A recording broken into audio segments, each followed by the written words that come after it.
Dear viewers, अस्सलाम वालेकुम। Hope you will be fine and your time will be going good. आज जो हमारी लेसन है that's my mother at 66 by Kamala Das. तो ये पोइम मैंने ऑलरेडी एक बार पढ़ाई है, क्योंकि ये जो 12th क्लास का जो फ्लेमिंगो इंग्लिश है उसमें भी ये आती हैं, जो इनका नया सिलेबस है NCERT बेस्ड। तो आज हम इसको फिर से इस पोइम को देखेंगे फॉर 10th क्लास स्टूडेंट्स। तो सबसे पहले हम जो राइटर का बैकग्राउंड है वो थोड़ा बहुत देखेंगे। Kamala Das born on 1934 and died on 2009 was born in Malabar, Kerala. This Kamala Das, the poetess, was born in 1934 and she died in 2009 and her birth took place in Malabar, Kerala. तो ये जो writer है इसकी birth Kerala में हुई है 1934 में और 2009 में इसकी डेथ हुई है मालाबार में, जो केरला में आता है। She is recognised as one of the India's foremost poets. उसकी हैसियत इंडिया के मशहूर माने जाने वाले शुरा पोइट्स में होते हैं, particularly among those poets who write in English, खासकर उन शायरों में जो इंग्लिश में लिखते थे। Her works are known for their originality. इसकी जो भी वर्क्स हैं, इसके जो भी काम है, इसकी जो भी शायरी है उसमें एक ओरिजिनलिटी है, एक यकसानियत है जो दूसरे राइटर्स में अक्सर नहीं पाई जाती। वर्सैटिलिटी, उसमें एक वर्सैटिलिटी है, अलग अलग टॉपिक्स, अलग अलग मौजू या अलग अलग जो सब्जेक्ट मैटर्स हैं वो इसने उनमें डिस्कस किए हैं जिनकी तरफ उसका इशारा है। And the Angénieux flavour of the soil, और उसमें एक ख़ास केरला का एक वो लोकल जो वहाँ का कल्चर है या लोकल जो वहाँ की उनका एक सेटअप है वो उसकी पोइट्री में नज़र आ रहे हैं, जो लोकल फ्लेवर होता है। तो Kamala Das has published many novels and short stories in English and Malayalam under the name Madhavi Kutty. Kamala दास ने कुछ नॉवेल्स या शॉर्ट स्टोरीज भी पब्लिश की हैं इन इंग्लिश में एंड मलयालम, और जो मलयालम लैंग्वेज है that is the language of Kerala. तो अंडर द नेम मदावा कुटी, और उसका जो टाइटल था बुक का that is Madhavi Kutty. Some of her works in English include the novel alphabet of lust. उसके जो वर्क्स हैं, उसके जो कुछ पब्लिकेशंस हैं, जो कुछ बुक्स हैं इन इंग्लिश, जो इंग्लिश में उसने लिखी, खासकर include the alphabet of lust that is in 1977। ये एक बुक थी, a collection of short stories, और एक शॉर्ट स्टोरीज़ का एक कलेक्शन है Padmavati the harlot and other stories. इसका नाम है Padmavati the harlot and other stories. ये 1992 में 1992 में उसने लिखी। In addition to 5 books of poetry, तो इसके अलावा उसने 5 शायराना पोइट्री की बुक्स भी लिखी हैं। कमाला दास embraced Islam in 1999।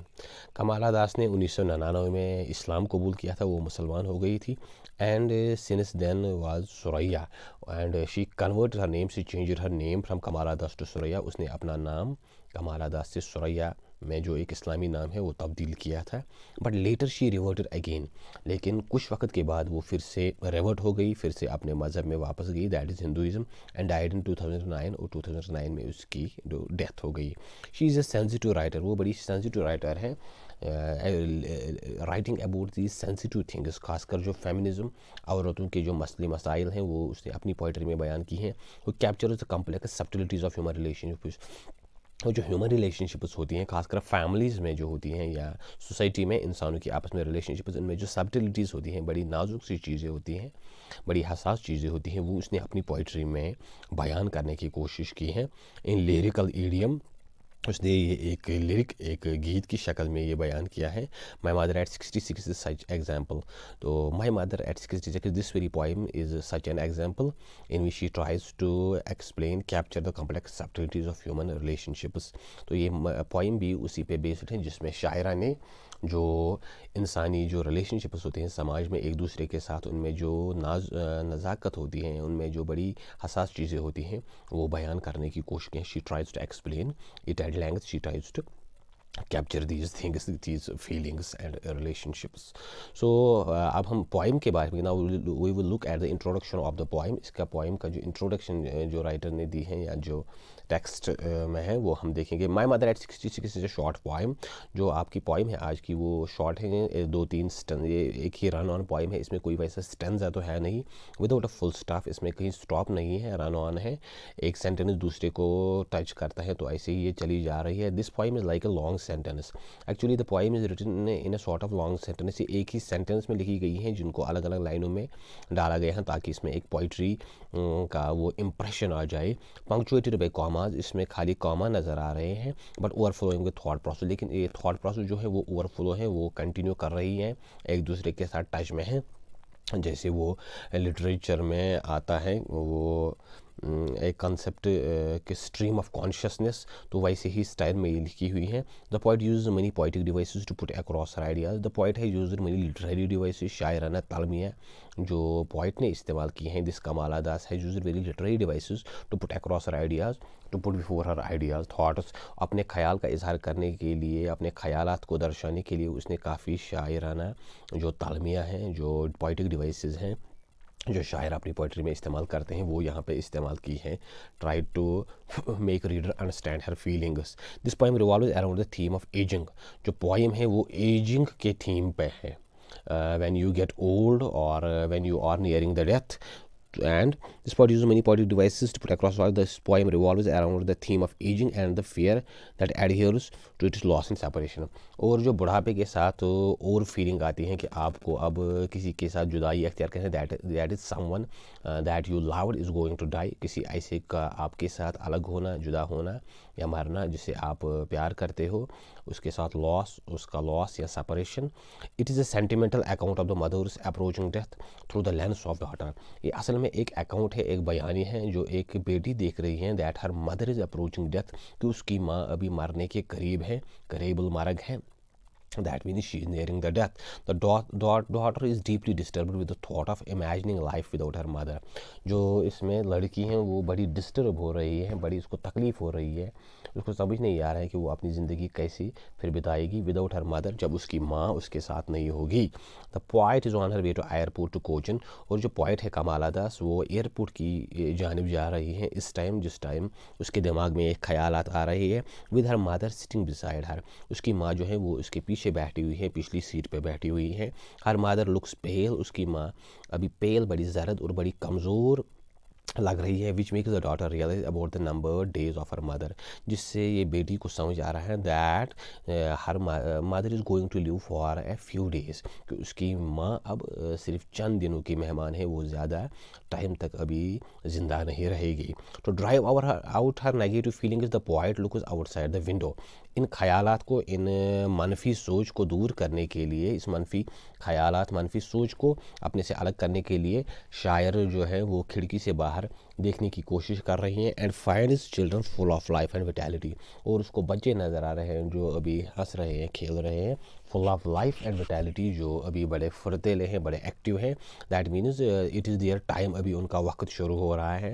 Here the poet use the device of contrast to show the declining days of her mother, शायर यहाँ पे एक डिवाइस इस्तेमाल कर रही हैं, लिटरेरी डिवाइस, जो कंट्रास्ट, वो इनमें एक तकाबुली जायज़ा करते हैं, कंपेयर करती हैं between these children and her mother. एक तरफ उसकी माँ है जो मरने के करीब है, on the other side there are these children whose life just started now, दूसरी तरफ ये बच्चे हैं जिनकी ज़िंदगी, जिनका आगाज़ अभी हो रहा है लाइफ का, जो अभी अपने प्राइम पे हैं। तो as she bids goodbye to her mother at the airport, जैसे ही अपने माँ को वो एयरपोर्ट पे अलविदा करती हैं, उससे रुखसत चाहती हैं। The image of the old and worn out mother in the twilight of your strikes are again, but she managed to hid her pain, उसके दिमाग में फिर से अपनी माँ की तस्वीर आ रही है, जो बड़ी ओल्ड हैं, वॉर्न आउट हैं, बड़ी अभी कमज़ोर हो गई हैं, जिसका जिस्म बड़ा अभी वीक एंड वॉर्न आउट हुआ है। इन द ट्विलाइट ऑफ योर्स, जो अपनी ज़िंदगी की आखिरी शाम की तरफ जा रही है, nearing her death, but again she manages to hide her pain, लेकिन फिर से वो अपनी इस तकलीफ़, दुख को छुपाने की कोशिश कर रही है। And bids adieu to her mother, finally वो अपनी माँ को उस अलविदा कहती हैं, bids him goodbye with the hope to see her soon, इस उम्मीद के साथ कि वो फिर से अपनी माँ को देख सकेगी। Relationship is the nucleus of the poem, इस पोइम की जो बेसिक जो थीम है, जिस पे पूरी पोइम घूम रही है, मूव कर रही है, जिसके इर्द गिर्द घूम, दैट इज़ रिलेशनशिप, जो एक माँ और बेटी का आपस में रिलेशनशिप होता है। And it is love that creates an unfading relationship between two people, और ये जो रिलेशनशिप के साथ लव का एक अटैचमेंट होता है, जो बॉन्ड होता है, जो एक अनफेडिंग रिलेशनशिप, एक ऐसी रिलेशनशिप पैदा करता है जो अनफेड हो, जो कभी ख़त्म ना हो, जिसकी याद कभी ख़त्म ना हो, बिटवीन टू पीपल, दो लोगों के दरमियान, that is between the daughter and her mother. The silent agony of the poem reaches it is climax when the airport hums. इस पोएम में जो एक वो तकलीफ़ को दर्शाया गया है, एगोनी, दुख को दर्शाया गया है इस बेटी का, वो पीक पे पहुंच जाते हैं जब वो एयरपोर्ट की वो रिंग बजती हैं, या हम उसकी जो वो बेल बजती है, as the passenger are requested to filter to security checkup, क्योंकि अब पैसेंजर से कहा जा रहा है कि वो इस सिक्योरिटी चेकअप से गुजरे, और इस बेटी को अपनी माँ से अलग होना पड़ता है। As a helpless mother with wrenching heart and swelling emotion bid a helpless goodbye to her helpless daughter. और एक हेल्पलेस मदर, एक बेकस माँ विद रैचिंग हार्ट, जिसका दिल भरा हुआ है, एंड स्वेलिंग इमोशन, और जज्बातों से पूरी तरह वो अभी दुख ज़दा है या तकलीफ़ में है, उसको लग रहा है कि उसको अब अपनी बेटी के साथ अलग होना पड़ेगा।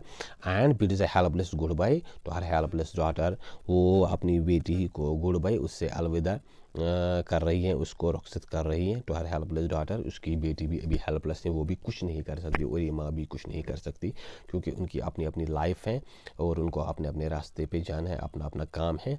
सो they try to remain united, they try to remain at same place, but they have to do their own jobs.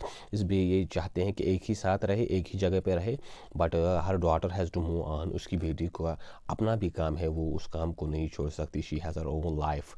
So this poem is very emotional in nature. ये बड़ी इमोशनल है, बड़ी ग्रेव है, सीरियस एक tone है इस poem में, जो फ्रॉम बिगिनिंग टू एंड हम फील कर सकते हैं। इसमें कोई वो कॉमिकल एलिमेंट नहीं है कि आपको कहीं हंसी आए, या आपको वो इसमें कोई वो फ़न या कुछ दूसरी चीज़ें नज़र आ जाए। So this was the introduction of the poet, and also I have already told you about the poetess Kamala Das, और जो पोइम के बारे में है वो हमने देखा। तो जो पोइम है वो हम इंशाल्लाह दूसरे वीडियो में देखेंगे। तो चैनल को शेयर करें, सब्सक्राइब करें, व्यू दें, ताकि जो आने वाली और वीडियोज़ हैं वो भी आप तक पहुंच सके। Thank you.